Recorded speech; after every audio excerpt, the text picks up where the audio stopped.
superhuman. What's that? That's right. This is going to be a podcast. A little bit of something extra. Welcome to PricePlow. This is Mike Roberto, and I am so happy to have our co-host, Ben Kane, here with us, back in Austin, Texas. Ben, it's been a few months since we started? I think 3 months. 3 months since we started. And so we kicked it off with a whole bunch of videos. And then we kind of had to go and do our own thing. How have things been going for you? Great. And we're going to talk about a whole bunch of stuff here. This is like, there's a no direction conversation here where you got to catch up. And so tell me about the last few months about how it's been like working out of home for a guy or with a guy who's like not all over, I'm not really all over your case that much, or like, what do you think? Well, we kind of talk at the same cadence that we've always talked at, right? Yeah, like we've kind of always talked at least every other day. Right. Since we met. But working at home was a real, like, it was a catch up. For me, it was odd because like I'm used to like you're in the office at 9 o'clock. Right. You leave the office later than everyone else. Right. Like that has been my thought process for years. So it was like for a while I was like I still got up at 8:30, showered, breakfast, everything, and I was at my desk at 9. And when you're working at home, like just because you're at the desk doesn't always mean there's work to do now. Like you and I will finish up our work by Wednesday some weeks, and Thursday, Friday it's like, well, I still have social work to do. Right. I still have catching up. There's always more emails that we can be doing, more communication, but it's just a different cadence. Yeah. It's kind of interesting, you know, like fitting into our schedule of YouTube posting, fitting it like, you know, where is this going to fit in with the week and stuff like that, and it's kind of lonely sometimes too. Aww. I mean, it's not bad. Yeah. I'm not like I don't need to be around people all the time, but having been a person who's used to like sharing a cubicle at times, like there's times where like you want to say something to people and you're like, wait, I'm alone. Right. I can't. This isn't what I want to be doing forever, but it works for the time being and everything. I think, eventually it would be so cool to just have an office with some dirty weights over there and like a barbecue and just like lighten it up and everything, and like have a media guy even who just like videotapes some of the charades that go on and everything. Yeah. So I need a couple, but for now this is kind of how it is, and just honestly having you on the East Coast and everything is useful because there's so many people up in New Jersey and the tri-state area and everything too. So I mean, I need to interrupt real quick. One issue: lav mics and swallowing drinks. So right now, and we're on the same channel, so I can't necessarily edit. Filter it out. So here's what I think we should do. Let's just, you have some NutraBio EAA energy. You wanted some moderate stims. I got some superhuman. I think we should just chug. And then we don't have to do a ton of filtering, and then maybe we could like do another drink break later. I'm all about it. Because otherwise people are going to hate us. Yeah, I'm all about it. Cheers, Ben. Cheers.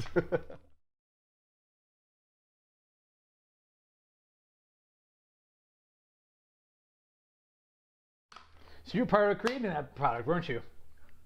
I was. This was for the BBCom launch. Yep. 2018 Olympia. Is this still on every product that gets sent out? I don't know. That's one of the original ones. Yeah. I mean, I get so much NutraBio, and I've kind of shifted to Alpha EAA. Yeah. Plus the Pure Calf is kind of like, I like that a lot. Not the Pure Calf. Calf Plus. Yes, Calf Plus. Some people say it's stronger. Do you feel like it's stronger? It will, on a caffeine basis, it's stronger than that. We're talking about natural caffeine, right? Yeah. I don't think so. No, I think it's a little smoother. I remember Michael always telling us he felt that it was a little bit stronger. The estrogen, I've always felt like, and there's no studies on this. Estrogen is only studied on amino acids. They started talking about now small molecules it works on.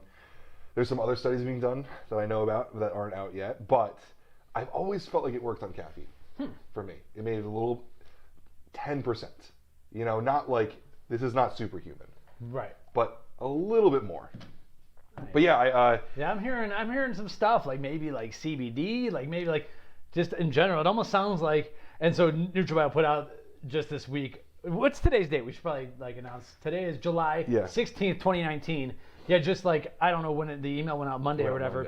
The Absorb product, and so it's got estrogen and bioperine. Yeah. So black pepper extract that helps amplify things, and I almost think it just, if you take it, you have to take it twice a day. Just take it with your multivitamin, and then on the other half of the day, whatever else you're taking it with, and it might amplify more than just the things that we think are studied. It sounds like. Well, so I know it kind of makes me also think about like because they posted that they talked, you know, they announced it, and people started asking like, what if I take thyroid medication? What if I take blood pressure medication? Kind of a scary thought too, right? I mean, the official stance is always like talk to your doctor. Exactly, but it is something to think about, right? Estrogen. Right, estrogen is estrogen is a different one. Biopairing, like they help with absorption of stuff, so it could work on a lot of different stuff. It could be very interesting. I also don't know what the time period of it is as well. I don't know. The bottle says twice daily. Okay. So it's interesting. It could help with a lot of stuff. Yeah, we're doing some research on it as we speak. But yeah, there's a lot of stuff out there. We're always like talking about amino acids, but I think there's more to be said about. Well, there's velocitol out there too. Like, what if Absorb works for protein as well? I mean, this whole year has been like a year of like absorption. Like there's been a lot of buzz about your digestion, right? Like you aren't what you eat, you're what you can actually absorb. Right. I know that changed a ton for me. Being able to like actually put products in my body when it's in a good digestive state works so much better than when I'm not digesting well. I mean, it's rocket science, I know. It's exciting. I see a lot of people adding estrogen to everything. So sometimes I look at it and I'm like, well, that's not really what it's studied for, but how cool is that? You could possibly use lower doses of stuff and have it work as well, right? A little bit more economic. That's sweet. So on the note of digestion, last week was not a good week for either of us. We should catch up. So we've kind of like gone into the weeds a little bit too fast. I want to like kind of overview a lot of stuff and everything. So we've been having fun doing our separate things, and you're already interested in the channel. You're a power lifter. Yeah. Like how are the lifts going? What's your competition schedule? Like I want to know a little bit about. Yeah, actually, we just decided yesterday. Oh really? Yeah, we like so I competed in December. I'm sorry if I'm repeating this because if anyone just watched my last video, I'm going to hear it again. Competed in December. I squatted 675, benched 410, and deadlifted 665. The squat was a 75-pound PR for me. I've never been in the sixes ever. I squatted 600 and that was it. Yeah, it was a ridiculous day. It was insane. Like I was going into like 620, and the people that I was competing with, like the people that were helping me, are like they're nuts. They were like at one point I like went to tell the judge like I wanted 645 or something like that, and my one friend Dimitri, who moved here from Russia when he was 16, like guy is a freak of nature, was pretty much like he said to me like look at me in his face, he was like fuck you, you're squatting 675, and I'm like sure, okay. Unfortunately bench didn't go too well. It kind of hurt my hamstring, and the deadlift. This is going to sound ridiculous. 665 was sandbagged for me. It was the exact number I needed to qualify for the Arnold. I like couldn't even warm up that day, but it was like if I don't do this, like I'm going to hate myself for the next year. So I literally just put that number on the bar, and that was it. 665 is still a great lift, but I want more. So I've just been training with my coach, just training, and he keeps being like, well, when are you competing? And I'm kind of just, I don't know. I think a lot of people are like this. I never feel like I'm good enough, right? No matter how much better I get, I still want more. So he finally said to me the other day, he was like, December, like I'll pay for the meet if I have to. Like you're doing it, and we're gonna go for it. So December I'll be competing, and we have some actually kind of crazy goals in mind, but it's happening. Like the thing is, you gotta set a date at some point. Yeah, right? We have some ridiculous goals, but like I'm not really. This is it sounds pompous for a little bit. I'm not really pushing myself like crazy. It's like I go balls to the wall to get the results that I'm getting right now. Right now I went back to the basics. I cut out all the fluff in the gym, and I'm just doing the hard stuff. And my strength is like, so I squatted the other day. If you ever see a safety squat bar, it pitches you forward. The bar is in front of you a little bit.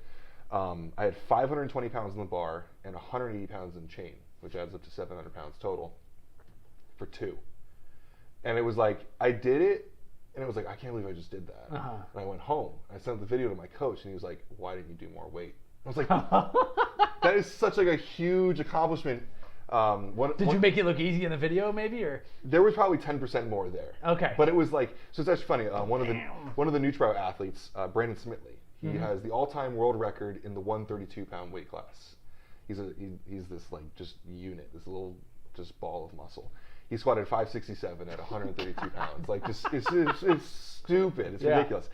And he has this incredible training facility in Indiana, and he has a 2 PR rule for any of his athletes there. You're allowed to set 2 personal records in a session, and then you're done. Because nothing good happens after 2. Like you hurt yourself after that. Oh, okay. You get a little bit too crazy and amped up. Exactly. Huh. So that had been my second PR for the day. Like, I had blown away my numbers so hard that it was like, I was tired. There was more strength there, but I was like, it's a good idea to take this and go home. So that was when my coach was just like, okay. Do you realize what you're doing right now? Like, we should compete. So do you feel like, yeah, you're getting to a next level then? Yeah. Oh, So yeah. you qualified for the Arnold, didn't do it because of injury, right? Yeah. So that hamstring injury that I had that day, I kind of went back to the drawing board Monday. My hamstring, it still does this weird thing where my fibers pop. Like it doesn't hurt, but like if I'm doing like a stiff leg deadlift, I feel like my fibers moving a little bit. But it was going to be 11 weeks until the Arnold, and I was like, I don't feel like I can get healthy and then do anything better. Right. I wouldn't actually be improving in 11 weeks. I'd just be doing the same thing. So I personally only compete once a year usually. Like it takes so much out of me, and I have to prioritize it so hard. Yeah. You don't think about just having some slapper meets, like just, I don't know what you guys call them, but just like go show up and don't go nuts, or is it impossible? Well, so that was kind of it's two things. Like one, it costs like $100 to register for a meet. Oh, okay. So it's like, for me, it's like, if I'm gonna spend $100, I'm gonna do it for serious, right? And then the other thing is like, I don't really half-ass anything. Like I'll tell myself it's just for fun, and then like all of a sudden, like, I'm like, I gotta do this, you know? There's like charity meets in Jersey. Right. But like the charity meets, like I'd be hurting people's feelings. You know, it's like nobody does charity meets that's like at my level, I guess. And I don't if it's for good causes, like they're like helping shelters for animals or kids or stuff, and it's like I don't want to show up and like the next person under me like it's like their squat's like 200 pounds less than mine. I would personally kind of feel weird about it. But yeah, it's been a thought a few times. It's just like to keep. So you're kind of in no man's land, and like you're on the verge of the next level. Yeah, but there's my number that I did in December is technically, if you look it up, it's elite. And the next level is international elite, and it's like that jump to international elite is like that's like the big leagues. I'm above advanced, so I'm in this weird spot, and it's all the other thing that sucks is like at my gym, like I'm like one of the top 5 people there. Right. So I'm always a fan of like being the small fish. Like I want to see other people to motivate me. So I'm in this weird spot where like I'm stronger than a lot of people, but like that next step is like famous people. Wow. So it's like, do it, man. Yeah, well, that's kind of what got the stack for you right here. Yeah, clearly you're hitting hard. So at this point, it comes down to like one crazy meet per year. Yeah, that's kind of just how I feel. Okay. It takes so much out of me too. Like, and then, like I said, anything I do, like I really overdo. Hey, YouTubers, drop comments below. I say 2 per year. Yeah, I did it once and I actually enjoyed it. But the thing is, and that's the other thing too, is like when I start getting to that level where I'm competing, like I still want to prioritize work and stuff. And this isn't like brownie points or anything, but like when I'm eating like 7 meals a day, all of a sudden it's like I have to cook so much. I have to sleep 8 to 10 hours a night. Like something has to compromise. And like in my life, it's like my social life, which I don't have much of anymore at 27. It's 26. You know, it's like we all kind of get there, right? Yep. Like it's my personal life, training, and work. And so it's like, well, you got to take it from somewhere to put it into training. Right. Yeah. So I usually end up competing in the winter because it's like the Olympia finishes and I have time now. Because in the past, work ramps up so crazy. Everyone's scrambling to get Olympia rush. We spend all summer planning and launch. Stuff. Right. Yeah. So that's why it was so good for me last year. Was like, you know, we launched EA Energy at the Olympia, and it was like, okay, everything's. And you had the bio crew, and then Yeah, I mean, we were still doing events and stuff, but it was like it was easier. There was a lot less stress. Yeah. So that was like, and that was a good window before NutraBio went crazy doing a new launch every freaking day and everything for the first half of 2019. So they did what? How many products was that? 26 weeks. So I'm not sure. It wasn't products or. They had another number. SKUs. Yeah, the number that they had wasn't 26, which I thought was interesting.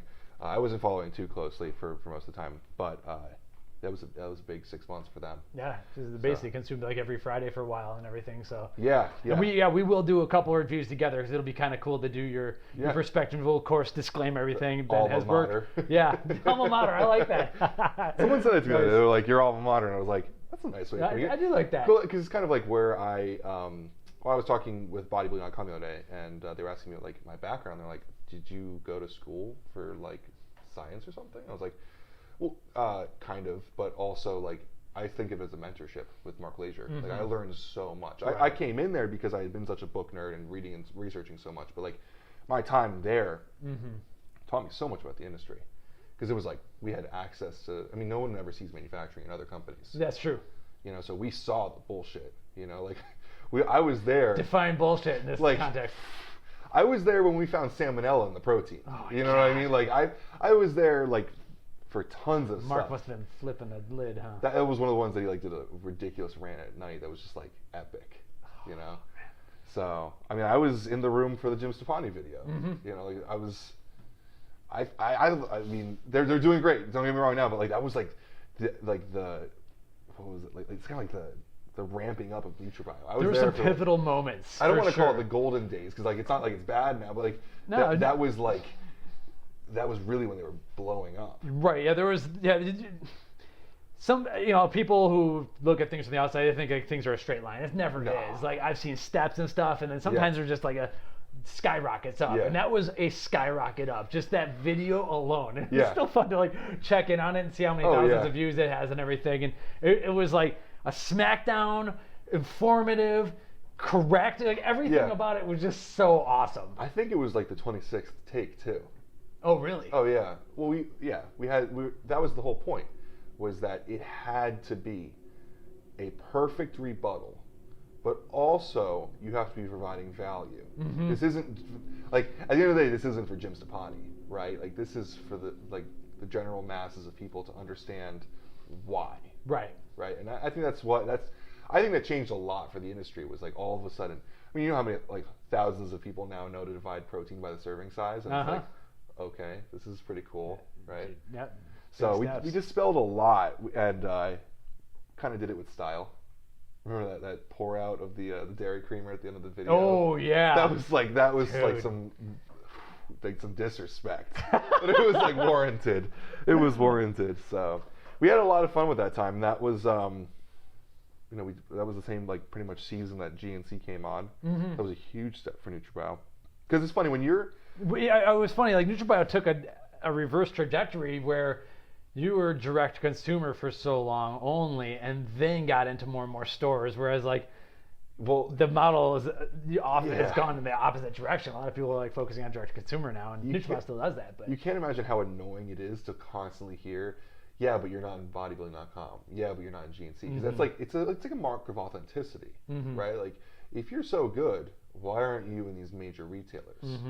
So we did it. It wasn't for that reason, but it was being direct to consumer for so long. There is like a certain, I don't know, no one does like mail order type stuff anymore, right? Like there's some sort of vouching of it coming from GNC, bodybuilding.com, or even if it is a direct to consumer route, like I don't want to say just Ghost, but Ghost is a lot of direct consumer. There's because of their influencers. Yeah. There's a pipeline there. There's a funnel. It's a better word for it. It is tough to not respect everything Ghost is doing. Like, you have to. This brand, man, it's like, okay, the bottles came out. Dan had talked to us early before starting it and everything. Yeah. Before everything. And I'll be honest, I've had that conversation many times. We're going to do this, we're going to do this, we're going to do this. And lofty goals and everything. All right, cool. Like, I know this guy's got the goods because he did so well at Cellucor and everything. But then he took it to this like other stratosphere. He took like 10 stratospheres above anything that he even talked about doing. Yeah. And it was just like the way that I saw the bottles and everything. Okay, that's cool. It wasn't my style. But then I say, okay, the formula is my style though. Yeah. And the way he's talking about it is my style. And then the collabs and bringing like true, like genuine partnerships to this industry that's been kind of. It's funny, like one of my. I think we're going to mention these things a few times this week, but you could put like an alert in the video that's coming up here. One of my things that I hate about the industry is brick and mortar stores that can't respect D2C companies. Like, there's a lot of shade thrown at these companies because they kind of circumvent the natural way of things, right? Brick and mortar was the old way of doing stuff. You had sales reps that traveled and sold products. Right. So these new companies are coming in, and they're totally going around that. They don't need to do any wholesale. They're driving straight to the consumer, making huge profits. And a lot of brick and mortars are like, that sucks. You know, Right. we hate them. They're not respecting us. There's a certain disrespect that they feel because of that.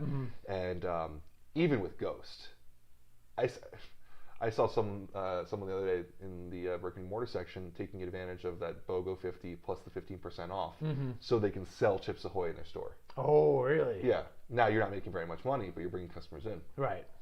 Interesting. It's like you got to respect it, right? Because Dang.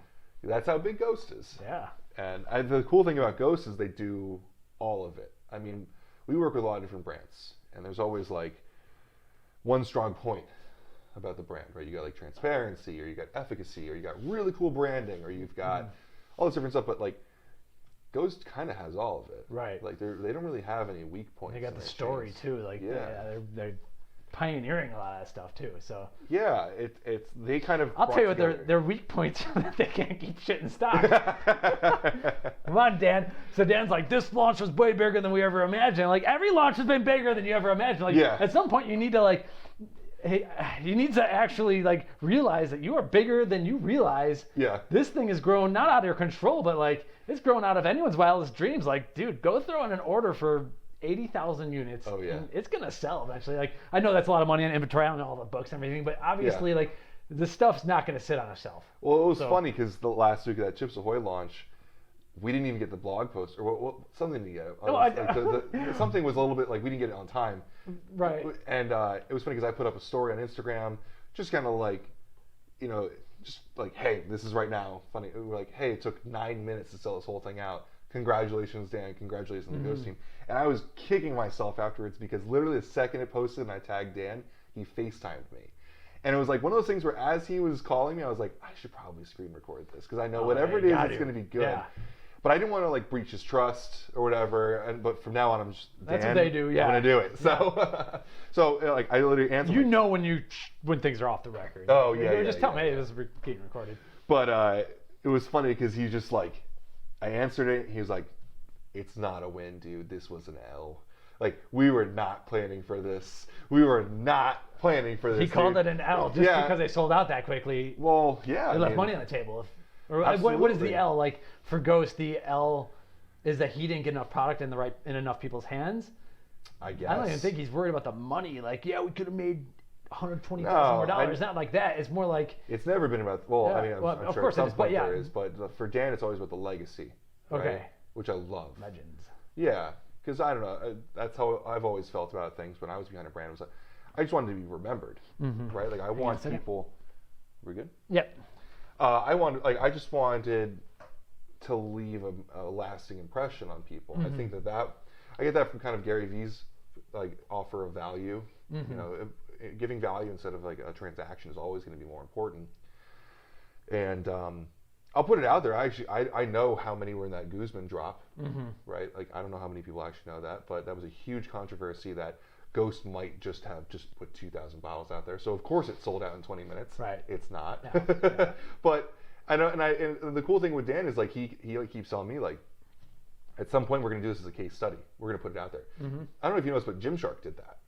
No. So Gymshark, the clothing brand, right. blew up.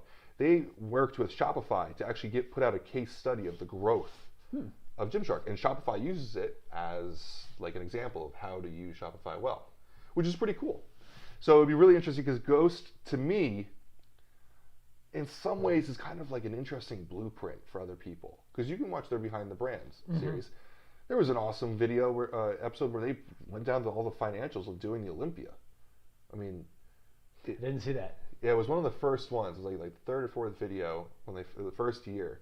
Wow. And that was made some people unhappy. Yeah, I was pretty sure AMI or Weeder wouldn't want them to be doing that, but hey, it is what it is. Numbers. I mean, yeah, but they put out pretty much what it cost them, and it was like that was the moment where they were like, "We're not doing this ever again. We're doing the pop-up next year." Yeah, because it's not profitable. It just isn't. So, a lot of companies can learn a lot from doing that. And I know some companies that watch that stuff. I think you'd be dumb not to watch the Behind the Brands, especially if you're working for a company. Yeah. Okay. What was the other thing we were going to talk about with Ghost? So I was like, they're not putting out enough product or whatever. Yeah, I mean that's the big thing. Oh, so yeah, what happened with the launch? So the Chips Ahoy launch. Yo. Had the blog post ready to go, and I was like maybe 4 minutes behind on publishing it. I published it at like 12:03 Central, so I was 3 minutes late, which is okay. So I was already 33% late because it sold out in 9 minutes. That was a mistake. The social media graphic was slightly late and everything, so I should have had those 100% ready. And like moving forward, I do plan on eventually having a more fleshed out content team. Eventually we need like a media guy or like an all-time graphic person. Right now it's me putting together the generic PricePlow graphics, and I put a little saying in the bottom of the social media square and all that. Okay, so that's the feed graphic. So I was like 3 minutes late, strike one. And then what we got to do though is I got to pull in the product into the PricePlow engine. That was And so I do that. That takes, let's just say 30 seconds. Like the time adds up, but then I got to clear the cache. Right. And so that takes, and I just have to like sometimes do it twice or whatever. And it's not a bug. It's just like we are double cached in a way that we have a very, very flexible system. If the database like tanks right now, we're still up. Oh, cool. Yeah. So there's like, we have a lot of cool redundancies built in. We can handle attacks. We can do all this cool stuff. But when it comes to like, you have 9 minutes to launch before you're selling out. I got 5 minutes that is going towards 3 of me screwing up and being a little bit late, and 2 minutes of pulling in the data, matching up the flavor, Chips Ahoy, servings, and all that, and then refreshing, and then making sure the blogs refresh. Sometimes having to clear the cache on like Cloudflare as well.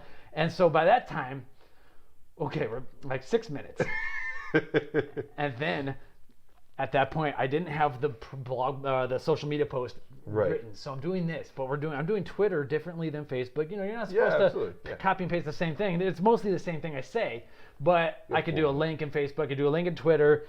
I don't do that in Instagram, but then I have more hashtags in Instagram. Twitter sometimes got to be a little bit shorter. I want to try to tag Chips Ahoy.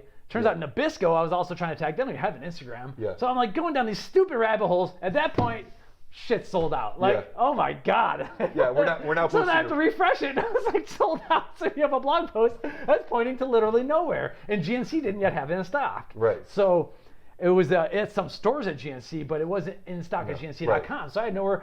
So there was a black hole. So by the time we're ready to share the post, we're dead. Yeah. And that's what it's like working with the Ghost launch. So really, the more important thing is just having a good video review up there, and eventually, over the course of time, Dan will have the stuff in the stock. But that launch was like, oh my God. And we also learned I can't afford a single minute of mistakes. Right. We also learned about it on Tuesday. Yeah. Oh, that's no excuse. I mean, no. It's not an excuse, but it's like this is what working with Ghost is like. Right. There's a cool idea Tuesday. It's out on Thursday. Mm-hmm. We got to move on it. Right. Same thing with Red Berry Sour Patch Kids. Remember? We haven't read about that, but yeah, I was just gonna do the same kind of deal. But is that Thursday? It might be. We might need to move on that while I'm here. But it was funny because I opened up my box. I'm like, oh, Chips. What is this? And there's all of a sudden I'm like, that's not a product. And I called Dan. He's like, don't post that. Because I had like a photo ready because I'm like, what is this? This is so cool. So it wasn't teased or anything on any of their episodes? Yeah, it wasn't announced at all or anything. So that was Thursday. Then Monday they post up like, we're changing the game again. Wednesday the new one's announced. Hey, next week it's coming out next Thursday. It's like, these guys are moving, you know? Yeah. And I mean, it's not like they made one bottle to do the photo. Like, these guys have been planning this for a while. I mean, he's like, yeah, but if you watched season 3, episode 84, we were alluding to this on the whiteboard. Yeah, dude. And he pulled that on me the other day on Twitter. He posted. They did a video, one of the behind the brand videos, and it was like there's a song in it from one of my favorite bands from high school, and so they listen to like a lot of alternative stuff. I listen to a little bit of like heavier alternative stuff. Right. So I tweeted, I was like, Dan, I've been waiting for years for you to put A Day to Remember on the channel. Like, I'm so happy you finally did it. He actually tweets back at me. He's like, season 2, episode 7. He's like, we went to a concert, Ben. And the whole episode's him and Ryan in a mosh pit. Wow. I was like, how did you remember that? Like, wow. But I guess I know. You know what? I understand though, because when you and I produce videos, we remember it right off the bat. Right. I remember the exact videos that we did stuff in. So it's funny. It's cool.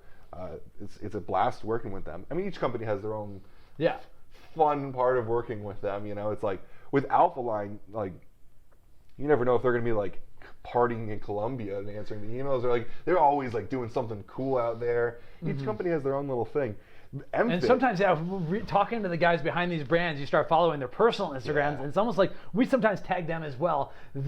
Jordan at Alpha Lion, Jordan.Fares, I don't know how to parry. It's 2 R's, but yeah. Oh, okay, yeah, 2 R's. So he's all over the world. Like, that's what's cool about this business is that as it gets more international and like the world is flat and all that cool stuff, we're talking about different countries to visit and like where are the most beautiful women, and he lives in Medellin for a reason. That's his thing. And so it's like you start following these guys and like, okay, there's some really cool stories here. How do we make this work with the brand? And I like how you kind of presented like Alpha Lion's in a way a Colombian-ish ghost. I really feel like it. They're a Colombian ghost that doesn't mind putting a little more oomph in their product. Yeah, you know, like they're cool with like making this a strong pre-workout. Yeah, it's cool. There's a reason I'm sticking with the regular Superhuman here and not the Superhuman Supreme. I love that Supreme, but you got to be training for that. I'd be sitting here like. I feel like halfway through this podcast, you just get up and start squatting. No, it's cool, and that's that makes me happy because that's kind of one of the.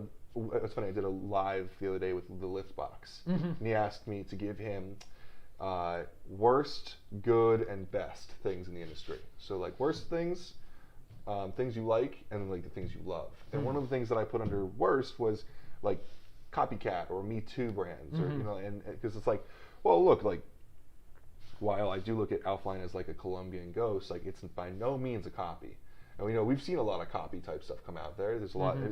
When you can just manufacture 64 bottles on a run, you can do anything with a very low entry barrier. So it's cool to see brands that are actually like someone's personality, because you have to do that. If you don't have a personality in the brand, then why would people buy into it? Right. Why would people care? So I think just this table here, each product has its own fun little personality. Yeah, that's true. And it's a feel too. You know, like you kind of know. I don't know, like this is Mark Glazier. Like you know that like attention to detail and like that overdoing anything that he does type things right there. Anything Ghost is going to be fun, but you also know quality. Mfit is like pharmaceutical. You know, it's cool. I'm enjoying it. It's good point. Being on the other side, you asking like, you know, how the first couple months go for me. Being on the other side, like not behind a brand and getting to work with all these different people, it's been very fun because each phone call, each meeting is just a little bit different. Yeah, it doesn't get old. You'll start to notice though, like sometimes the phone call, like I said, it's the same. Like, okay, everyone's gonna revolutionize the world. Like, not everyone can revolutionize the world at the same time. So you start hearing a little bit of you know, repeating conversations. Yeah. But then you come and look back a year later and you're like, who really did it? Yep. And that's what's like kind of fun to look back and watch and also having been on that side too, I know which things are kind of like, okay, he's just saying that, right? Right. Like, yeah. When you start hearing certain things like this week we heard first to market with ingredients, that all of a sudden, like I'm not bored by this call anymore. I'm very interested, right? Like there's no like there's certain things that you looking back, I think you found keywords like certain things are going to be cool, you know. When you hear like flavor systems, it's usually like, yeah, well, anyone can contact Pernova and have it flavored, right? Anyone can kind of do that, but licensed flavors, that's not something everyone can do. That's hard work. Yeah. There's small things that, you know, I think to me, all of a sudden my ears perk up and I'm like, okay, cool. There's certain keywords. I just tell you got to give us something different, like something unique or even a personality to mess around with. Like with Mfit, you still need to go and train with Guy. Well, I'm trying to procrastinate on that one. Oh, come on. No, I'm doing He's got it. the puke I can't first. wait. Yeah. Awesome. Mind if I take a sip? Go for it. But even on that one, Mfit, the thing they did that piqued my interest was they looked at us they didn't look at us, we were on a phone call, but they were like, we're not changing the industry. We're just giving you what you need when you need it. And it's efficacious and it's there. Like, I remember one time I called Nick about a scoop. He was like, no, here's a COA. Like right off the bat. Like I didn't even have to like ask him or they didn't have to call anyone. It was like, no, I have a document right here. That's it. That's what's cool when you're a pharmaceutical manufacturer. Yeah. Stuff. Oh yeah. So that's kind of cool. I mean, there's little points of differentiation for people, and you said that you get a lot of calls from people that are going to be starting a new brand. I've over the years gotten calls of like, hey, this is my idea, this is what I want to do, and I'm like, well, why would I buy you instead of NutraBio, right? To me, and I mean this no disrespect to NutraBio. NutraBio was like, they're like my base, like they have me on retainer, right? Like, if I can't find a different pre-workout to use, I'm going to go back to that. Yeah, if I'm messing around looking at all these things on my wall and everything, and that's like takes me more than a minute, I'm like, what am I doing? I don't have time for this. Like, I got just too busy. So you grab the go-to. Yeah, it was funny. Like, I have friends who have been on Intrablast for 4 years now, and it's like, why haven't you tried any other EAAs? I'm like, well, it works for me. Why would I try anything else? Right? So that's when people come to me and they're like, this is my idea. I was like, well, why would I buy that instead of something like NutraBio? When I know this is going to work for me, I don't care who they have sponsored because the product works. I don't care if they never post anything on Instagram because the product works. What are you going to do that's different? And I think there's some people doing cool stuff. Yeah. But that's kind of always I kind of feel jaded sometimes. It's like, well, I don't know if the industry really needs anyone else. Yeah, my question, I think I asked this the first time we were at Nutrax. I was like, how do I know your stuff's not made in a bathtub? Obviously it's not, because it's Nutrax and everything, but I know exactly where a lot of brands are made, so you got to show me something, and that's something I can share to the audience. We know exactly where NutraBio is made. We know where Mfit's made. We know, I think Ghost is pretty clear on where their stuff is mostly made. I'm not sure how much they publicize that, but they haven't publicized it. If you're inside, I think you know. But but they also have done videos at the manufacturing facility, and you know what city they're in. You could glue it all together. You can pretty much figure it out. But we've seen the inside of it. Even if you don't know the name of the place, you know what it looks like. You know it's not a bathtub. Yeah. You know people are wearing their face masks. Right. Yeah. I remember there was one. Especially got hair like that, right? Well, so that's actually where I'm going. There was a video a certain brand posted with one of their top athletes, and he was in the pill production room, and he has a beard like 4 times the size of mine. He wasn't wearing a beard net, and I was looking at it, I was like, why would you publish this? It looks bad for you guys, So for Nutrex, they have NSF. Yep. Right. So that's a different way that people do it. Informed choice. Yeah, on the labels they have the. Yeah. That's the clinical edge series. Yeah. Yes. So. And that's where that conversation. There's kind of other ways. Yeah. I think it's kind of cool. There are other ways for people to validate that. There's a lot of different. I mean, I don't know how much this is worth for the manufacturing side, but like when I see Gorilla Chemists collabing with people, like, okay, like I generally trust the Gorilla Chemist. I almost said his name again. But yeah, I think there's a lot of different ways to kind of validate that without investing millions of dollars in manufacturing, because that's how much it costs. It's not cheap. Right. So it's tough because not everyone that has a great idea can afford to do it themselves. It's true. And we're not getting exactly venture capital funding into the sports nutrition area of things. Well, we kind of have a tainted reputation in this industry, and unfortunately, this is a quote my mom used to use. She's a public school teacher, and in Jersey, public school teachers are not loved very much. They're judging the best of us by the worst of us, right? So that's a really good little saying. Yeah. So companies like, it doesn't matter where you are. I was working for NutraBio, and family members were like, "You work for the dietary supplement industry. Like, I hear they don't put products in their product, pure or whatever." And it's like, well, actually, we do. Yeah. Right, and it's always third-party lab test right here. Yeah, I was joking with Tim Gritzman the other day. He made a post where he was talking about how like he's a great guy. He was like, I want to. Tim Gritzman, Natural Body. Yeah. He's like, I want to get into more of these groups and do my due diligence to spread the good word. But it's like, whenever I've done stuff like that, people are like, screw supplements. They're so bad for you. They don't work. All you need is creatine and caffeine. They don't really put anything in the products anyway. Nothing really helps you. I'm like, well, you're generalizing very hard. You're not wrong. If we take a look at like Herbalife or something, like there have been decent amount of lawsuits, or look at that whole case study with, what was it, CVS and Rite Aid and Walmart with their products being all maltodextrin and stuff. You're not wrong, but there are some really good gems here. Right. So I'm not coming out saying the supplement industry is beautiful and rainbows and unicorns. Yeah. That's been kind of a thing for me, is like over the course of time, I use the supplement, just like, I'm gonna like kind of like throw some stuff out there, and this is an uninformed idea.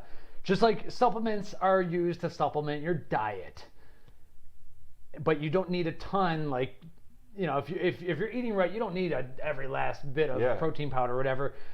Same goes with creatine, carnosine, all that stuff. Yeah. But just like I'm not really personally wanting to take my entire reputation and try to defend the supplement industry. Like, that is not my personal job, whether people want that or not. I am using supplements and this platform to like connect to like-minded people. Right. But I think, and I'm starting to, like, this is where I'm personally starting to change things, is like, I'm personally trying to find my own theories and my own spot in the world. And to me, there's something bigger than just supplements to do. And maybe that'll upset some companies we work with or whatever, but obviously food comes first, and that's been like a huge thing, is like me tinkering with diet and making mistakes along the way, no doubt, and everything. And we've seen that supplements have changed my blood work. Right there. Yeah. And so and that video hasn't posted yet, but I just recorded it yesterday. So we'll see what the order comes out. But I'm talking about Super Test Max, formulated by Guerrilla Chemists. So there's stuff that's going on, but I'm using this as a platform to also springboard other ideas and theories for myself too. And I think a lot of these brands are kind of doing similar things. Like, it's about the supplements, but each one's got their own message they want to put out there in a way. Now, those are the ones I start to like a lot, where it's like, it's also about the athletics. You got to get back to, it's about the performance, or looking good, or being part of a community, the lifestyle thing, whatever it might be. And so I start looking like beyond just the product sometimes, and like, okay, it's very clear that someone is going to profit when you buy their product. Right. Is this guy buying hookers and below and Lamborghinis, or what is he doing with that money? And I think that's why it's so important to have like behind the scenes of, what are these guys really doing, and some people want to support the hookers and blow, and that's totally cool, and the Lamborghinis. That's obviously not me. I pick you up in a Honda Civic. Yeah. But so I start, obviously I'm starting to put some theories out there, and I'm like more into the low carbiverse, but I'm realizing that as someone at my size, it's actually, I think, in a way damaging. Yeah. So I'm starting to like come back, and I'm refining my ideas, and I'm like really excited about where I'm going with things, because I'm going to be able to use supplements to come along for the ride with where I really want to go, is like put out a message that I think helps a lot of people. And so I like to work with brands that are also doing that as well. Yeah, I think you can tell a lot by a brand, by where they put that in their message. Because I remember when I took my job with NutraBio, I remember I looked Mark right in the face. I was like, hey, your products are awesome, but I'm never going to put this over a diet. Right. I'm always going to, like, if someone's like between paying for food and paying for supplements, you're paying for food. Yeah. I'm never going to push someone. And he was like, yeah, you're right. We helped, we used to do like a 90-day challenge with Tiger Schulman, so we would help people with their diets. We would write stuff out for them and stuff like that. Like interacting with Dan from Ghost on Twitter, he was talking about like testosterone boosters and why they don't have one yet. And I should have replied to him. I was like, yeah, well, if you have a consumer that actually has low testosterone, you should probably tell them to go to a doctor. He's like, absolutely. And you can see that in people's messages. I'm starting to become opinionated on a lot of these things. Like throwing TRT at everything doesn't. I highly disagree, and like I'm seeing how diet changes. But that could be. But that. So actually, there's an interesting standpoint to it. Going to your doctor could mean a lot more than just getting TRT. One of my best friends in the world had low testosterone, ridiculously high estrogen. Went to the doctor, turned out it was hypothyroidism. Yeah. Right. So if they had thrown TRT at him, thankfully they didn't, because he was like 21 at the time. That would have put a whole another wrench in the whole system, right? So, but sitting down with a qualified doctor. Not everyone understands the endocrine system as well as other doctors. Right. I've also found, there's a lot of other options there, right? And I definitely agree with the TRT thing. I think that was another like swing in the industry where it was like testosterone boosters were great, and then all of a sudden it was like, no, go to your doctor and get TRT. It's like, that's not the answer either, guys. Right. So, and I think you see that in a lot of brands' messages. You see Seth Froese talking a ton about food, talking a ton about diet. And the companies that are willing to put out content that talks about diet, that's where I trust. And I think it's kind of funny because I think that Gary Vee's been talking a lot about recently, Gary Vaynerchuk, is that you should actually be putting out like 90% of your content should actually fix the problem that people are coming to you with without selling them anything. And it's actually kind of funny to me, like the thought of a company putting out content that solves the problem. That's like, and you start seeing it. Caged Muscle has all these videos of their athlete Fouad Abiad cooking food and saying like, hey, like some days I don't take pre-workout. Like in the early 2000s, that would have blown people's minds, right? You know? And I even said it in my video the other day about the powerlifting stack. It was like I was talking about Sleep Elite from Endure Elite, and I was saying if you have horrible sleep, if you're not sleeping 8 to 10 hours, that's quality. But you'd rather spend $30 on a pre-workout than a sleep product. Like I think you need to reevaluate your priorities, right? And unfortunately, marketing, social media, all this stuff has made it like you got to take your 2 scoops of pre-workout before you go to the gym.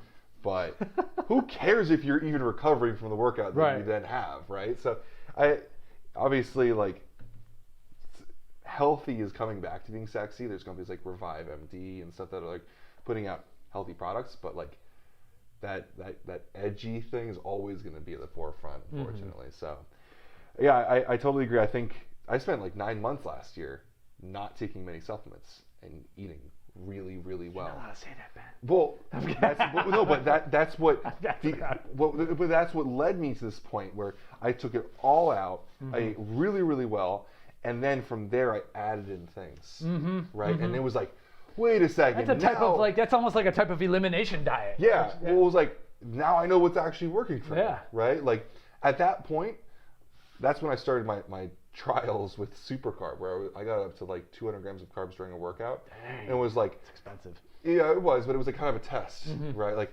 now it's like, okay, now that my diet is in check and I'm not eating taquitos for pre-workout meals, like I understand the benefit of highly branched cyclic dextrin. You know, like a lot of people are like, oh, it was good. Yeah, well, if you don't actually have your diet in check, you don't actually are timing things, like you'll know that Supercarb is working for you. You like irrefutably, you can see the benefits. Yeah, it's an acute benefit. So, speaking of which, we don't have a video of Supercarb on our channel. No, we don't. I might have a sample packet here. We could toss one together. So yeah, I think I totally agree. I think over the next couple seasons, we'll see a lot more of content about diet from people.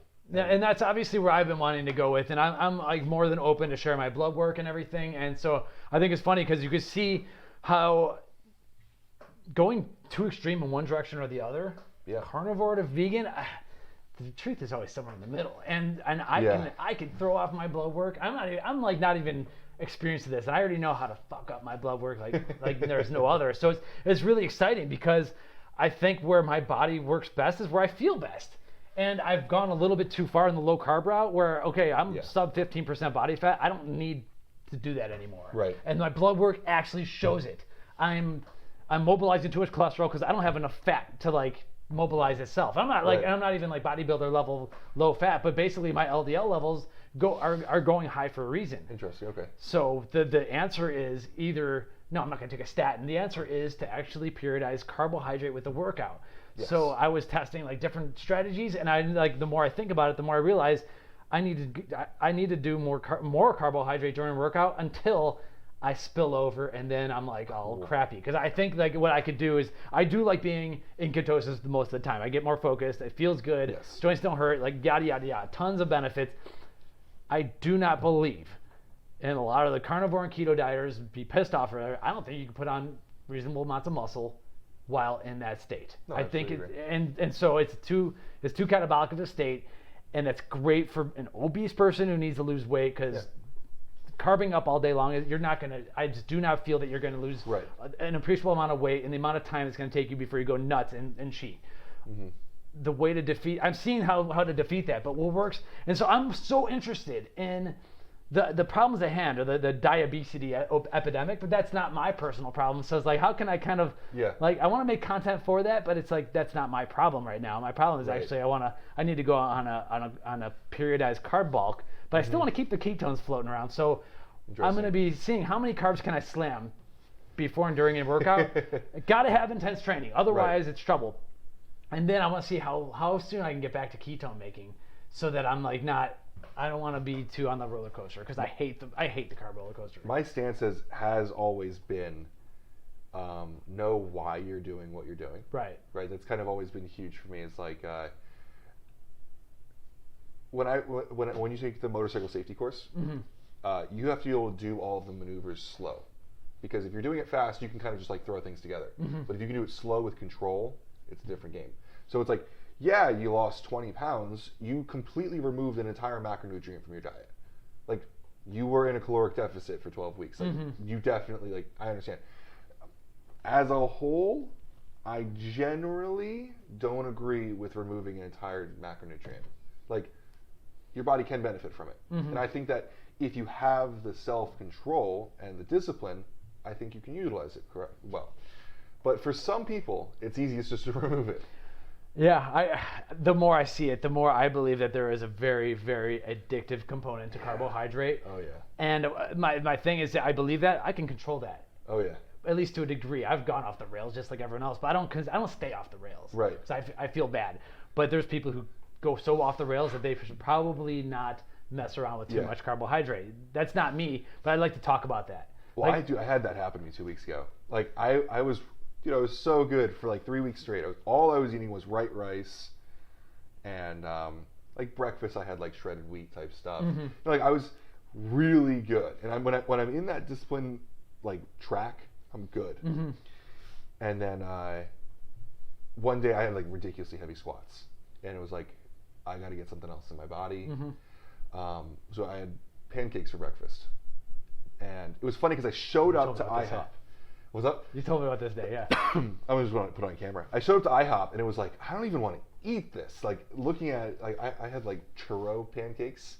It was like cinnamon and sugar. Yeah, I looked at it and I was like, oh, I know how much sugar is in this thing. Like, I only got like 3 of them, so it wasn't huge. But it was like, looking at it, I was like, this is gonna be so sweet. I don't want. And I'm like, who am I? I don't want to eat this like sweet thing. Like, I'm allowed to eat this before I go squat. Why don't I just eat? So I like suffered through it, because it's like. It was ridiculous. Like, I'm like, it's so sweet. I can't finish this. I finished it. And I had my protein with it. Don't worry. And, dude, like, on the way, like, later on, because I had that, like, 9 a.m., I squat at 4. So, like, halfway through the day, I normally can go back to eating beef and rice. Because I've, like, started the day. Now I start putting the good food in so I don't have any kind of gastric distress by the time I squat. It was like, I got to get more sugar in me. Like, I need it. Like, I'm getting a headache because I'm not having it, right? It's like, all right. What if, okay, we have Quick Check in New Jersey. I can go get a sub there. So I went and got like a white bread sub. I was like, oh my God, this is so good. All of a sudden, dude, I don't know how many grams of carbs I consumed this day, but it was like, I couldn't get enough in. I worked out, and usually working out like kills my appetite. I'm good for the rest of the day. Right. All I wanted was soda afterwards. Whoa, really? Okay. And I'm not a soda, like, I used to be a soda guy. But like, once I killed that, I see soda is where I see the addictive properties of sugar. Because it's like, if you ever don't drink soda for a long time and you drink, you're like, wow, this is incredible. I forgot how good this was. But once you stop, you're like, no, I don't really need that. It took me like 48 hours to correct all of that. It was so hard. Because then like the next day I was like so down. Dude, it's a real thing. Yeah. See, wearing a constant glucose monitor, dude, it's scary when you're the way down. Okay, for me, the high is just not worth the crash. Yeah. And you're on the way down, and you're scrambling for a soda, like. Yeah. So and what I notice is a lot of people get hungry again. I don't know why. I've decoupled that. I just grin and bear it or whatever. Yeah. I get anxious. Yeah. And I'm no longer that anxious of a person, even when like bad things are going on. I'm not anxious. That I attribute a lot of that to diet for a lot of people. On the way down, I am so uncomfortable and the room looks dirty. Like I'm not good. And I would have loved to have you hooked up to one of these things because you probably were just like having just one of these. Yeah. One of those days where it just I sucks. never attributed any of this stuff before. Like before it was just I was in a bad mood. Right? Like I didn't think about the food that was the going Snickers like commercial. Like, they're right in a way. And you can't self-correct with more carbs, but you're just going to come back down. Yeah. And so what's funny about it is like listening to you talk about it, I'm like, oh, okay, now I get it. Like I understand this now. Yeah. So did you get your finger? I didn't. I got to No. order. It's all on Amazon. It's like, dude, that Neo is like what, $24? Yeah. And then we could test your blood sugar here while you're here, though. Cool. I'll just get a we'll get fresh pin. We'll do some food and stuff and do all. Yeah, it's funny. I've never. I know some people in high school learn to like prick their finger and stuff. Like I've never done any of that. So, I just it's another quantitative approach to what I can be doing. Right. Yeah. And for me, so I have a video. I haven't published yet because I might want to tweak it a little bit. But I'm dabbling in all these different theories, and for no reason other than it's what I'm interested in. Eventually, I want to put something together. But I think that monitoring blood sugar is very important because when you're fasted, and assuming you're not diabetic shooting insulin, assuming you're not metabolically deranged or anything, and assuming you're not in carnivore mode, for the most people, like the middle-aged, generally overweight, generally kind of insulin-resistant person, understanding your blood sugar is understanding if you're in a fat-burning state to me. Because if I'm like kind of fasted overnight, I haven't eaten anything, so my insulin is like also the fasting insulin. If my blood sugar is still elevated, and I know, and wearing a constant glucose monitor, you're able to see like when the dawn effect is, and like so if things are like kind of like just mainlining it like 110, I'm very confident at that point my insulin is also still elevated. I'm using it as a proxy for insulin because insulin you have to go to the lab and get tested. Yeah, all right. And at that point, I can tell that my liver is still not cleared out, and I truly believe that you're not burning a lot of body fat until your liver's cleared out and until and then you will get a sign of that when the blood sugar finally drops. And for me, the number like 100 is good. Under 90 is when I really start feeling like ketones popping a little bit. And I start noticing this. So I'm trying to like put together this theory, but like there's a lot of ifs. Like you can't be in carnivore because you will have elevated blood sugar at that point. And there's something known as adaptive glucose sparing that takes over. And obviously you can't be a diabetic who's shooting insulin, but because the insulin itself will just tank your blood sugar. So there's a certain, I think like insulin resistant person, if they put on a constant glucose monitor like this, if they could get a prescription, they would learn so much. And then you learn like some foods just mess you up. And, it's like, it's so interesting to me.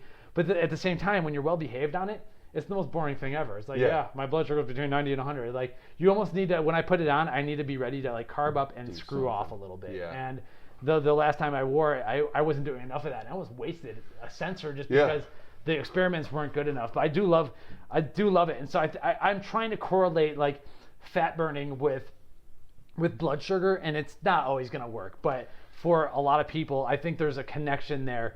I do believe that our livers are these awesome machines that just can just suck up our bullshit for a while until they no longer can. And sometimes we need to give them a break. I've always kind of looked at it as, I always have maybe a little more of like a Lane Norton approach, is that, and I don't mean this against Lane, but it's kind of like a lazy look at it, is that calories reign overall, right?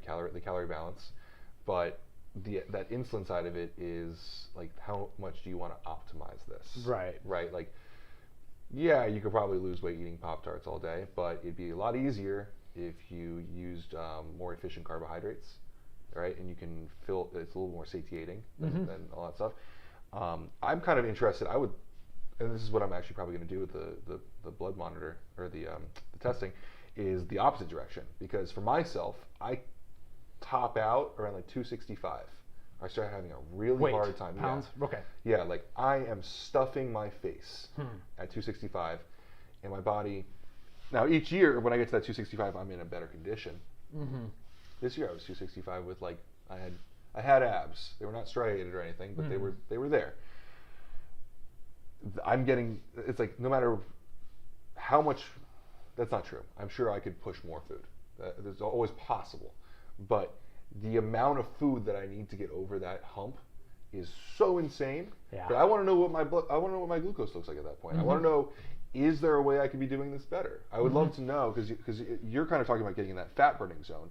I'm thinking more of like an anabolic zone. And that's where I'm actually going to switch with the next sensor, Cool. because I'm like, why am I doing this? The more I burn fat, I'm not able to build muscle, and Right. I don't need to burn that much more fat. I'm not getting on stage. I don't care. Yeah. And no, so I want to do the same thing that you're kind of talking about, actually. Because insulin is, some people know this for a fact, but it's the most anabolic Yeah, right. thing in your body. I mean, it's not always good anabolic, but you're putting on. Anabolic just means that you are creating cells Right. instead of losing them. So it is the most anabolic hormone you can put in your body. Now, you're talking about creating it endogenously, right? And we've kind of talked about this before.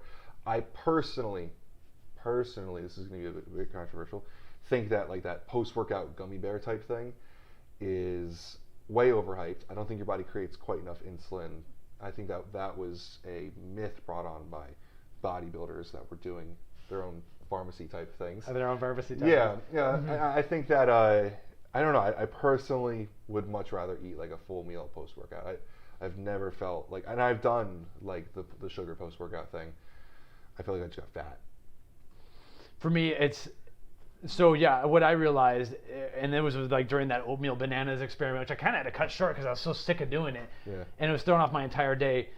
Carbs pre and during workout for me, I love. Post workout, that is like doing the carbs alone just sets me back on the roller coaster. I don't just suck the carbs up. So I'm not as sensitive as I would hope. Maybe if I was doing your kind of workouts, or maybe after like, for me, the elite kind of workout for me is a really awesome swim, because that's just what I'm good at. But I'm not doing a ton of that right now. For me, the post-workout carbs alone is dumb. And then I'm watching my blood sugar go up and down, and then I'm like behind on protein for the rest of the day. So that didn't work. I'm more into like, I'd rather gummy bear before a workout. At some point, Still with protein though. one of us will have to try this out, whether I get mine or if you want to put into yours. There is, and you'll read this because I saw on the list you want to talk about vertical diet at some point this week. Stan Efferding got this from, I forget his name, but he's the nutritionist for Conor McGregor. Oh, okay. Post-workout, they have orange juice, which is fructose, with I think like 10 grams of dextrose and salt and caffeine. Caffeine. The sole purpose is the caffeine's the interesting part. The sole purpose is to reload the glycogen stores. It is to, and the salt is to bring back in the fluids that you've lost. The only thing you're doing with this post-workout is restoring what you've lost from the workout. We're not trying to physiologically like increase insulin or anything like that. And caffeine, there's a lot of, and I'm surprised I never saw this in supplements, there's a lot of data showing nutrient uptake post-workout. So they're only having like 100 milligrams of caffeine post-workout, but they're basically taking in fructose, dextrose, salt, and caffeine. And it's like right away. And apparently Conor McGregor drinks it post-workout, every single workout. I mean, now he's probably training like a freaking beast and everything, but finding the right dose, I think, is the most important thing. And that was part of the trial. Right. Was actually weighing the athlete pre and post, looking at how much fluid they lost, and it actually is also some glycogen being lost. Yeah. So I'm thinking like your burpee type stuff. Oh, dude. It's amazing. Yeah. A real workout. Like burpees. It is a real workout. Like what a brutal kind of workout can do to your blood sugar levels. Like things are all over the map. It's so funny.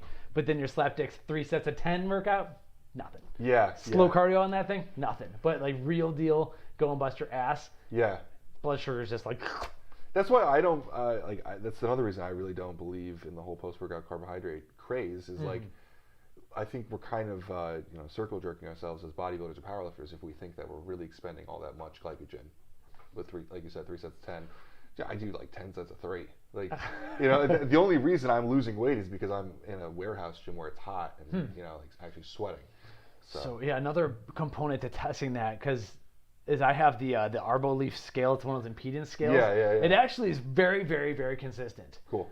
I'm not sure if the water calculations are proper, but that would be cool to test. Like towel myself off after a super sweaty training session and see if it does calculate that I've lost water. It puts a current through you, right? Yeah. Something I have no idea. Yeah. I've always I know this is weird to say, but I've always read that you have to weigh yourself. If you want to use that thing, you shouldn't be wearing clothes because the clothes can kind of. Oh yeah. So I get naked. I don't drink any water. If I'm doing it, and this is part of the thing, is like I need to be more consistent. Like go on a real the hero's journey. I just need to go on a real journey, and I think we might possibly want to join the fitness informants thing. I think we definitely should. We're coming, Ryan. Yeah, we're coming. So, but anyway, like doing it daily, waking up, don't drink any water yet. Right. Yeah. Pee or whatever, and then get on that thing right away. It hooks up to the app, and it might not be absolutely correct. Like it says I'm 13.4% body fat or whatever. It might be 1 or so percent off in that direction, because I think I'm probably closer to 14, whatever, 14 and a half. But it is a trend. It is consistently correct. Yeah. So it is relatively always in the same line. And I know on days where I've been bad, the numbers are a little bit worse. Yeah, yeah. And that's what's cool about like being where I'm at. I wish like obese people could see this, but like when I fuck off bad, I pay the price. They don't, and I see it because I go from like seeing abs to not seeing abs within a day. It's like really pretty clear. Yeah. They can't see that one bad day does do them damage because they look the same and everything. And it's like this brutal curse. And that sucks. But it's like that one bad day does set you back. Well, now, for them, though, the most important thing is like you get back in the addiction thing. Like they go off the rails and everything. And that's why going zero carbohydrate for some people is an idea, because if you know you can't handle the drug, don't take it at all. You don't tell an alcoholic, oh, just have this one beer here. Yeah. You'll be okay. You can stop. Well, maybe you can stop. Yeah. Alcoholics can't. Yeah, exactly. And so that's where I have problems with some of the people that say everything in moderation. Like, no, not everything in moderation for certain people. Handle it. Yeah. Sorry for going off the rails there. No, but totally anyway, the Our Belief scale, I'm a huge fan of this thing. And yeah. Well, I think the data collection, like you were saying, is the biggest thing. Like, I have found, and I was a culprit of this in the past, being like, oh, I can't gain weight, right? And if everyone has their own little hurdle, whatever it is. It's like, well, I wasn't weighing myself consistently. I wasn't really watching the number consistently and watching the causes of those things, right? Like, if obese people were weighing themselves daily and changing things, they'd see those things. Maybe you and I might be a little bit, obviously, because you got to have the balls to do it every day. And the discipline and also like the interest in actually like committing to it. I think some of us are a little bit off in the head where we like totally dial things in when we want to do it. Not everyone is at that level, but I think that kind of consistency and discipline to the game is what really matters for a lot of people. So on this week, what do we have coming up? We probably should have like what is the catch up? Like what has happened? What is the big thing going on right now? Is this a separate video ranking right now, or actually? I have an idea for how we're going to do this. Okay. This video's got to be at least like 20 minutes by now. What do you mean, like 20 minutes? How long have we been talking? Hour and 7. Oh my God. 20 minutes? I have no. Well, you're in a time warp, dude. Yeah, energy. I don't know, man. I think we should. I think a lot of these are going to be like great clips to cut out. Like. Okay. Why working with ghosts is cool for one, or like blood glucose with people. We could do like the full podcast and then put clips out there. But I think like clipping this out and be like, what is going on right now in the industry? What is the big thing? I think. Let me check the time real quick too, because we gotta. Oh yeah. Okay, yeah, I'd say 15 to 30 minutes. So let's close this out with talking about like right now. What are the big things moving? What are we looking at in the next couple of months? And maybe. What is it? It's halfway through the year. A little bit of like superlatives for the year. What has happened? Okay. So, what are your current exciting things going on in the industry? Like, what are you watching right now? What are you excited about? Oh, what am I excited about? Well, it's too early to say because first off, I'm excited for the Olympia, and that's 2 months. We got to be a little bit prepared for that and everything, because that's going to be fun. I'm excited about having you on the team and everything. So Ben joining is the big news. NutraBio's got the Ethics brand. That was just announced. I'm not sure if that's going to even be ready by Olympia-ish time. So if I know Mark, he can turn that around. You gotta be ready for the Olympia. Yeah. What? Ghost right now is the talk of the town to me. Ghost is on fire. Ghost and Alpha Lion doing these two brands are this like. Doing cool stuff. Back in fire. Right. I'm excited to get like our content refreshed because we're gonna do a lot of top 5 lists this week. We still gotta like kind of argue out a few more of them, but that's us. Like, what else is going on in the industry? I'm excited with Gorilla Chemist given that he nearly put my testosterone to 800. Yeah. I think I'm excited to see what else this guy's got in We store. got a bottle coming from him tomorrow. Yeah, they're 2 bottles, overnighting actually. it. That'll be cool. We're going to do a taste testing. Cellucor C4 Extreme is definitely fired up some people. Yeah, it was fired That's people talk up of the town right now. I'm excited about that. I'm just excited for the industry. Yeah. Like, it's just like, Mark used to always say, like, this is a renaissance period. Like, I don't know what part of the, like, who in the renaissance, if it's Picasso, whoever it is that Cellucor is right now, but they went fully transparent. That's like, just like, I remember Mark and I used to be like, Cellucor will never go fully transparent. Like, that was like, if that happens, like, transparency's in. Well, Right. They did it. Yeah. Right? Like, C4 is the highest selling pre-workout in the world, and they saw it and they're jumping in on it. And I hear C4 Ultimate is going to be even better dosed. I hear there's some cool stuff coming. So that's exciting for me. Mfit is, people are probably tired of me talking about Mfit, but I really don't care. Man. They're my boys, and like, it's a pharmaceutical company just got into supplements. Are we going to see that? Are we going to see their facility? I mean, we can if you want to go. I think people like that. Yeah, I mean, while you're out in Jersey, you got to come back that Monday. We got a lot of stuff, yeah. I mean, how cool is that? Like, imagine if Bayer came out with a protein. Like, it's exciting to see that quality is in. Like, even if it's Cellucor taking a stab at transparency, it's a huge point that people are seeing that transparency is in. Like, quality is in. It's no longer just, ridiculous pricing and all that kind of stuff. It's like, people are trying. I think one thing, and this doesn't even affect me anymore, but the fact that they're also doing natural colors or no colors. Yeah. Because I went through a period, and I don't know why it started or why it stopped, but it stopped when I started going like ultra low carb keto-ish. Blue number 1 would give me hives on my neck, and I would have a freak out session. Okay. And I know exactly, there's the first product that did it to me. I don't even know if they're out anymore. Alpha Pro Nutrition had this product called Infraload. Hugely dosed amino acid formula. It was from the guy who, Alex Ardenti, was part of the brand, or possibly the designer of the brand. And he's the one making the subs, the movie, and everything. Anyway, Cellucor is also going natural colors. Like, we gave them a lot of shit. When they came out with the C4 cans on the go, and there were fake colors in there. I'm like, why? I'm drinking out of a can. Who pours an energy drink into a glass? Yeah. They actually listened, and it wasn't just us getting on their case and everything, but bringing back, getting the extra expense to go with the natural colors, I think is important, especially when it's a big brand like that, because they ship all over the world, and that stuff's going to turn brown if you don't do it right. So just watch out for your clear shakers. That's true. But yeah, dude, I mean, how cool is that people are like, big companies. I mean, let's be real about these companies will be making money either way. Cellucor is going to profit no matter what. The fact that they're taking a stab at quality, I mean, I think it's like, congratulations, NutraBio. You're 22 years of just hardcore, like, attacking the industry. Yeah. I think it's paid off, right? Like, these guys have COAs available for every single product. The Guerrilla Chemist, like, a legitimate chemist in the world, is formulating for companies. Like, it's a really cool time to be in the industry. I mean, even the whole collab thing is just kind of fun. You see a lot of brands who Yeah. should be competitors or whatever, but they're getting teamed up and making Yeah. products together. Like, how cool is that? Dude, Ghost convinced Nabisco to let them use a flavor. I mean, like, I know he told me that the first time he hit up Nabisco, they were like, why would we put something in the supplement industry? You guys are all on steroids and don't have any good news ever. Well, now they're licensing flavors. Right. Right? That's a good rebuttal, but what those companies need to realize is that there's a lot of us old fat childhood kids that still want our damn cookies, eating a whole tray of cookies.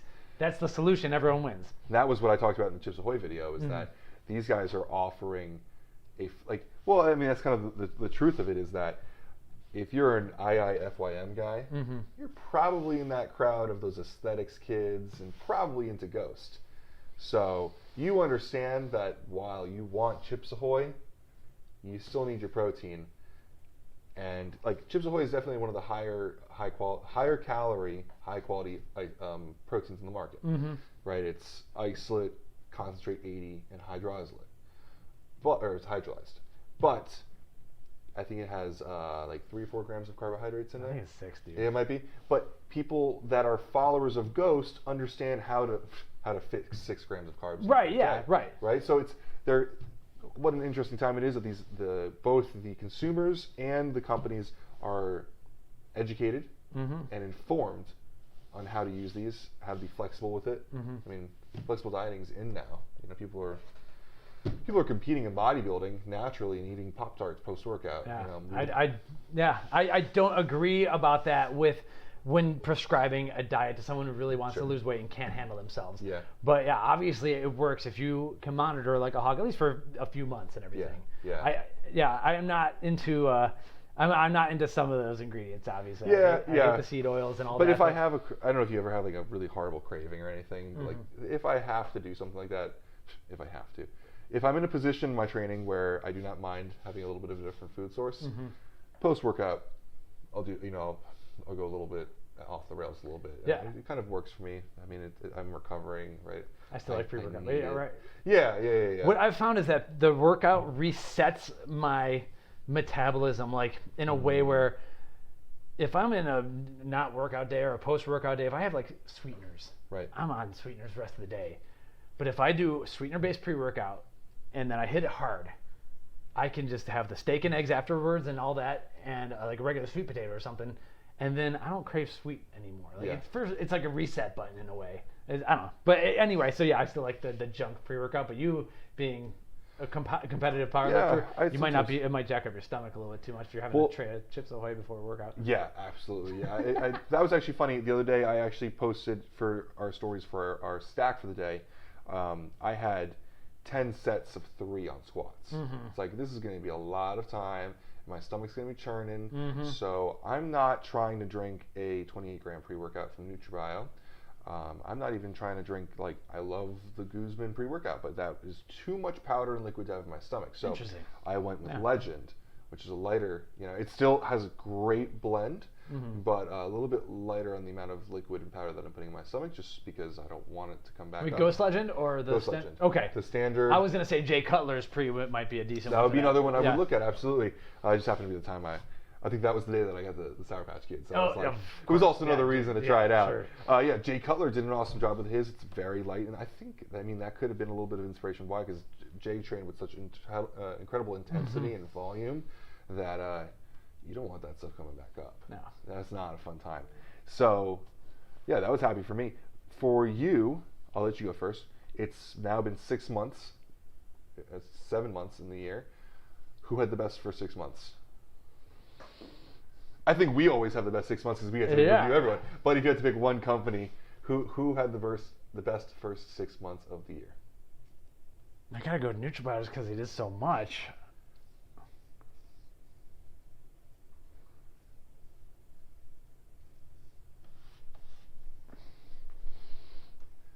It's tough for me to not say NutraBio because that's what I was doing. Like 1/5 of my work week was NutraBio all the time. So, yeah, their first 6 months were crazy. I'm gonna go with NutraBio. Who am I forgetting? So we've been working with Nutrex a lot, but they've just recently more ramped it up. They were a little bit later in the year. Yeah. I have NutraBio, Ghost. Obviously, Redcon one's always doing something crazy. But Redcon, so in my book, the only they haven't put out a ton of new. But that's kind of going to be my point also for NutraBio. As while I loved all the stuff they did, it was a lot of flavors.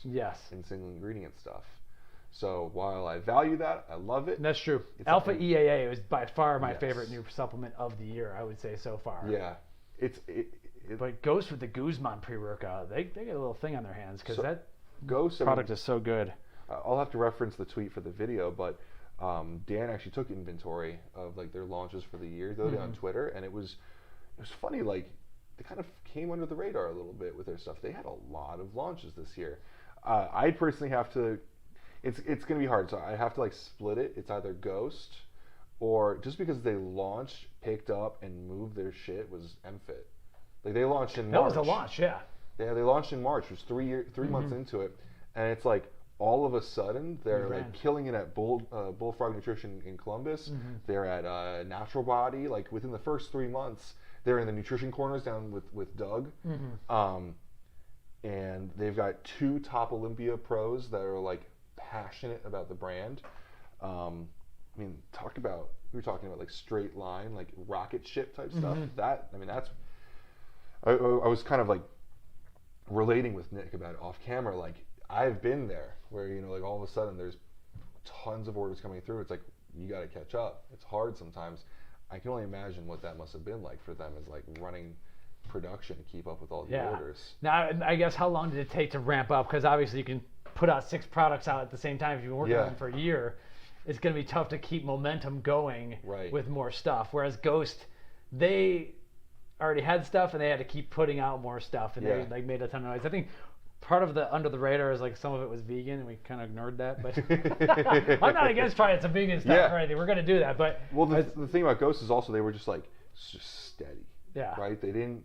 It almost became expected. Yeah. It's I don't know. Is that a negative thing where you're like, of course Ghost came out with a ton of great stuff. It's Ghost. Mm-hmm. It's kind of the same thing as NutraBio. It's like, of course they came out with 6 months worth of stuff. They've got an in-house flavoring guy. They manufacture everything there. Mm-hmm. The whole team behind NutraBio like trains, eats, sleeps, breathes NutraBio. Like there is always constantly new ideas going on over there. No wonder they've got stuff coming out constantly. So I think at the end of the day, everyone kind of wins this year. There was a lot of cool innovation. I mean, even Alpha Line kind of came out of the woodwork with their stuff. Yeah, I like the limited edition launches. Yeah, because even they say like, dude, listen, you don't want Superhuman Supreme every day, but once in a while you want it, you know, and that's why it's a good limited edition launch. Yeah. Overall, though, I'm looking at permanent products, and I still see just NutraBio with the Alpha EAA. That's permanently in my arsenal, and Ghost has just so much stuff that is going to be here to stay. Not only limited edition stuff, but their limited edition Guzman pre-workout, that needs to be a permanent product in my opinion, or that needs to come back. Like I don't know, like they gotta. It's too good.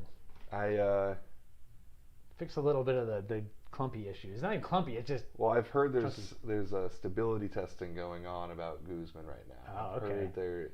I think they heard everyone, and they want to make something happen. They might need to tone down a couple ingredients or whatever, and that wouldn't upset me. Like if you. And that's what I've heard. Yeah. Okay. You know, I think it's kind of like. They outdid themselves with it. Yeah, well, and that's the other thing is that if you come out with a limited launch, you don't have to worry about shipping it to Dubai, right? Because it's straight direct to consumer. Mm-hmm. This is really cool. We did this with Christian. But now if you bring it out as a long-term product, now you got to worry about that kind of stuff. Is it going to be stuck on a ship or on shelves for a while? Well, GNC's got 3 distribution centers, and you know that you now have a truck to the distribution center, then a truck to the stores, truck to the like you're putting it in a lot of disadvantaged locations, right? Like the humidity, stuff like that. You start getting out towards the west where it's like ridiculously hot. So yeah, I'm excited to see what they have coming out. I know that we'll be in touch with them. Yeah. I think I told Dan enough times like you need to keep doing this. Yeah, I think they get the message. That's cool. Good. And then we know of what's coming from Nutrex, and I don't think we could share a ton, but they're pushing. I don't think there's anything wrong with saying that there's a new member of the Clinical Edge family coming. I think that's kind of it's extremely open, and that's pretty much their top selling line. Maybe we want to bleep that out. I don't even know what you're talking about. Should I know? Okay. Well. It's that mystery product that I posted the other day. Oh, okay. Yeah. I didn't know that was going to be Clinical Edge. Yeah. Sweet. Paul told us that. Yeah. So I don't know. With Nutrex, like their natural stuff is cool. I still love the cinnamon cookies, but like Clinical Edge is like anything in that line I'm happy with. Agreed. But I think you undersold the chocolate plant protein. I don't know. I think like we got a top 5 list to make. Yeah, it's gonna be fun. It just to me like it paled in comparison. It was like when I drank it, I was like, oh, all right, cool. Then you try cinnamon cookie, you're like, what chocolate? Like that was so good. If you want to, and it's not even about being vegan or plant based. You want to go dairy free? Yeah. Right there. Yeah. I mean that was kind of the joke I made the other day on the story is like I squatted damn near 700 pounds for 2. And I went home and drank plant protein. Yeah, that's okay. I mean, it's cool. I love it, man. I mean, it's like, hey, it's 2019, right? Like, they know how to formulate it, so you got the full amino panel. I don't want to be drinking that all day long, all the time. And there's no soy in it and everything. But yeah, some of the plants might pick up a little bit of extra, a little extra nonsense that our cows happily filter out. But, and that's why I don't like having to worry. I don't like having to worry like, oh, I got to take a scoop and a half of this to match my whey protein or anything like that. Like, 20 grams is 20 grams of protein. And that is full, complete protein that is going to help you recover from your workout. And I mean, I wish that we had a month where I could only run the plant protein because I would love to be able to like say what that did for me. Yeah. But unfortunately, companies like Alphaline, unfortunately, are coming out with stuff like goatine, and I can't stop taking whey protein for this job. So definitely not. It'd be a cool test to run. Speaking of tests, Beast they're doing a little informal study on their own with a bunch of males. They're going to run the bottle for 90 days. Oh, really? Yeah. So I shared with Tony a little bit of information about what's going to come on your video, and he was like, "That's good to hear because we're gonna see with guys what happens if we do it for 90 days." They're currently sourcing natural athletes that Right. It's kind of like a interesting. They're putting some money into that. That's 90 days a long. Well, it's going to be trial. like kind of like an informal, like, hey, I don't know if they're going to do it at a university or whatever, but they want to put together some information, which I think is cool. I'm excited. Good. I think more data is better than none. I'm excited to get that video up. Yeah, it's funny. Like if you had told me a year ago, I would have told you you're a liar. Like I used to be such an anti-testosterone booster kind of guy. I think that one of the reasons that I was so eager to try it is it's not just a testosterone booster. Right. Like there's so much more to it for me. But yeah, I also mentioned in this video though, okay, my testosterone total testosterone nearly to 800. 37 years old. I'm proud of that. What can I say? I'm very happy with that. Doesn't mean shit. Look at me. I got no gains, so it's like I'm athletic, but I can whip out 100 push-ups. Yeah. It's not like the end all be all, but it's like, okay, I have a tool in the shed that I don't think I'm appropriately using. But either way, I went from high testosterone to even higher testosterone, and that was a not insignificant number. And that's what I think is like, okay, I was already not the demographic because I didn't really need it. Testosterone wasn't my problem. But I made it even less of my problem with that product. So neither of us, I think, were really the perfect test for this. Absolutely not. Because it would be better if we were at like 300, 400 or something like that. But either way, like I didn't really think I would ever see a number that high, especially at this age. So I'm super happy with it. With that, and I think someone with that, if that's their problem, this is my recommendation right now because I have data on it for myself. For me, though, it's not my problem. Like sleep, training intensity, and proper diet, obviously, and those are the three main things all the time. Those are the things that obviously are more important for me, and like testosterone is fine. Well, one of the things with testosterone is that it needs to be high for long amounts of time to allow for that growth to happen. It's not like when bodybuilders use insulin, it is extremely fast acting. Right. It happens then. Testosterone is just an environment. It's another way of putting it, that it needs to be there for those processes to happen. So I'm excited to see what 90 days of it will do. My free testosterone still isn't that high either. So the other thing I also wanted to see. That's the tougher, more important one that no one talks about. So. Yeah, the other thing I'm curious about is like that was like taken first thing in the morning, right? Like I would want, because your body follows a natural cycle with testosterone throughout the day. That's why you don't get it tested later in the day. That's why you don't get it tested with food in your stomach. Right. That's why it's very controlled. One of the reasons that TRT is not the same thing as being natural is because your body has a solid stream of exogenous hormone at all times. That's not fair for a natural athlete that follows a natural curve. Right. I would love to know what this does throughout the day. Not because I think it does anything. I took it. So I took the 30 days and then I did the test on day 31. Yes. I didn't take a pill or didn't take a 4-pill dose and then go get tested 30 minutes later. That'd be interesting. I'm interested in knowing, if you tested beginning, middle, end of day, and then after 30 days tested beginning, middle, end of day. I'd just be I'm a curious mind. I'm kind of willing to do that if someone pays for it. I'm a curious mind, right? Yeah. Like I would like to know, like, at the end of the day, if you're completely off of anything, if you're so low, but then on the pills it's significantly higher at the end of the day, that means that your testosterone was higher for more of the day. You can't get a lot of blood tests in New Jersey without a doctor, can you? I can't. I have to, doctor has to do it. Is there anything you want to go get tomorrow morning or something? For me? Yeah. Maybe. Yeah. Think about it. Requestatest.com. They got everything. Yeah. I'm probably due for that.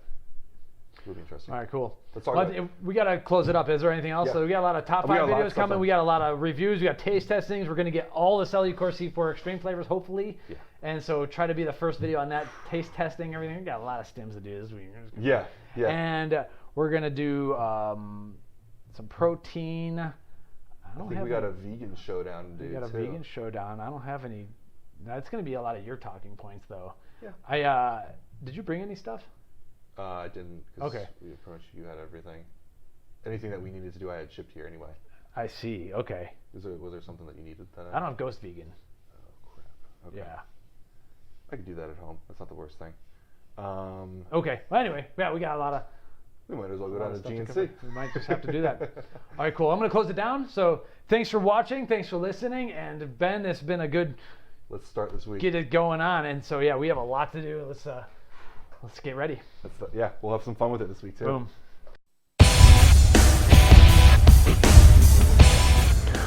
Welcome to PricePlow.